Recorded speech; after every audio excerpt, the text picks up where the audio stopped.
আমরা কেমিস্ট্রি ডিপার্টমেন্টে class lab সবকিছু বয়কট ঘোষণা করলাম।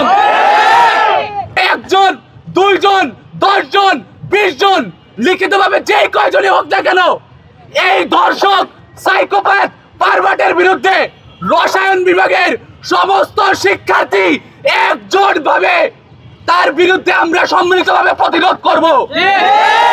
যতদিন না পর্যন্ত ঢাকা বিশ্ববিদ্যালয়ের সম্মিলিত শিক্ষার্থীর প্রতিরোধের মাধ্যমে এই পারভার্টের সর্বোচ্চ শাস্তি নিশ্চিত না হচ্ছে, এই পারভার্টকে বিশ্ববিদ্যালয় প্রশাসন স্থায়ীভাবে বহিষ্কার না করছে, আমরা কেমিস্ট্রি ডিপার্টমেন্টে ক্লাস ল্যাব সবকিছু বয়কট ঘোষণা করলাম।